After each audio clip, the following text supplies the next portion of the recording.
This is the Media Police Post broadcasting from the Fort Hall School of Government. In this show, we police the state of truth in the Republic. And because truth is communicated to us by journalists and analysts, we have made it our civic duty at the Fort Hall School of Government to put it to the test. We advance from two confirmed truths about the media. One, and according to Roger Stone, the media is either lazy or evil, and for the most part it is both evil and lazy. That is why the truth, their truth, must be put to a test. Two, that journalism is verified gossip. In fact, what is presented to us as news analysis is gossip that has been verified by journalists. This gossip has to be ground-truthed. We will assess the state of truth in what they submit to the Republic, and we will pass verdict on what is true and what is not. For the record, we are not journalists, we are thinkers. We are not lazy or evil, and we do not verify gossip. What we give you is the truth that sets you free. On today's show, we will discuss ideas that reflect unformed and uninformed opinions, and ideas that made you stupid. Narratives that fell into the cognitive trap of we see things as we are, not as they are. Narratives based on conjuncture history, and those that smack of envelope journalism. Welcome to Jay and Miss K. Thank you. Discussing? Thank you for having me. Welcome. This week I find myself doing the work of the Fourth Estate. A simple question has been bothering us lately. What exactly does Paul Gicheru know? I ask this because this little-known lawyer from Eldoret might become the man who gets in the way of William RUTO in 2022. But for whatever reason, this story has received little coverage in the media, almost as though somebody is interested in the trial of Gicheru going unnoticed. But today I will give credit to a Fort Hall favorite, John Kamau. He penned an article in the Sunday Nation entitled Paul Gicheru, the untold story of the man facing trial at The Hague. And we must say, the evidence he lays out is incriminating. And I'll quote directly from the article. Before Paul Gicheru lured into William RUTO's case at the ICC, Fatou Bensouda had pegged her hopes on several key prosecution witnesses. But then, Mr. Gicheru embarked on what the ICC calls the witness corruption scheme. And soon witnesses started withdrawing in quick succession. Some recanted their statements, others disappeared. Now the ICC have laid bare the case facing Mr. Gicheru. While the court documents adversely mention Deputy President William RUTO as one of the key people in the scheme of things, the ICC has not demanded Mr. RUTO's appearance. So I encourage everybody to have a read of this incredibly damning article. As part of the criteria, it was informed. But I'm still left with one big question. Paul Gicheru is a small fish, so what does he know? What is the end game of prosecuting a mid-level lawyer that no one had heard of before? In my view, it goes back to the concluding judgment of the ICC in the RUTO Sang case. Yes, this case was stopped in 2012, but RUTO was not acquitted. In other words, they did not conclude that he was innocent. Instead, the judges were of the opinion that there was evidence which suggested that there had been witness interference and political meddling, which the accused, RUTO, had profited from. Therefore, the judges believed that this evidence of witness tampering justified leaving open the opportunity to re-prosecute the accused. And this is exactly where Gicheru becomes critical. The basis of his charges are around witness tampering and intimidation. Witness tampering and intimidation that the ICC tells us benefited William RUTO. So is it possible that the trial of Paul Gicheru could reopen the trial of William RUTO? And this leads me to my last thought. Is it likely that RUTO doesn't actually want to become president, but rather he needs the presidency to escape the ICC? And it would make sense.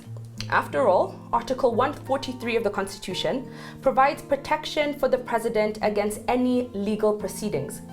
And even though Kenya did not withdraw from the ICC back in 2013, we have reiterated that The Hague ought to be the court of last resort. So what could this mean? Simply put, there is a real possibility that the deputy president is banking on the presidency in 2022 because whatever Gicheru knows may be damning, and he's going to need the full immunity of the Constitution to keep him from being summoned to The Hague once again. Whatever happens, I think this story is going to unfold so quickly that the country will be shocked. Shocked indeed. I do agree with you. Please watch out for that case, because they always do this, where you use the smaller fish to catch the one you really want. This week, the column I found most interesting was a headline story published in the Saturday Nation this past weekend. The headline read, "Court gives nod to postpone election." So let me begin by answering the question everyone is asking. Can we in Kenya postpone the 2022 election because of COVID-19? Short answer, yes. And the court, not our High Court, but the African Court of Human Rights said, and I quote, "Those who can schedule elections also must be able to call them off or postpone them if the conditions for holding the elections are not met because of an emergency situation, as is the case with the COVID-19 pandemic. If necessary, appropriate legislation can be adopted for this purpose." So a little background. The African Court of Human Rights in Arusha, whom we are party to, issued a ruling that allowed African Union member states to postpone elections in the event of a disaster which threatens the well-being of citizens, such as the COVID-19 pandemic. Now, before you accuse the Uhuru administration of manipulating an international court, this ruling was the result of a request by the Pan-African Lawyers Union for the court's opinion on 3 questions relating to the impact of a health emergency on electoral processes. Understandably, the DP and his allies are against this ruling. In fact, the DP said through his press secretary, and I quote, that postponing elections is just an excuse by ineffective administrations to hang on to power. And I think that this is a narrow interpretation of the purpose of this ruling. I think that the clever lawyers that requested this advisory opinion were not without a point.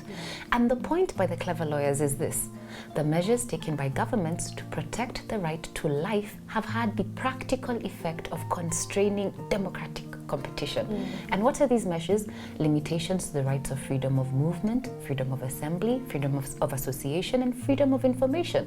But let me say this in simple terms.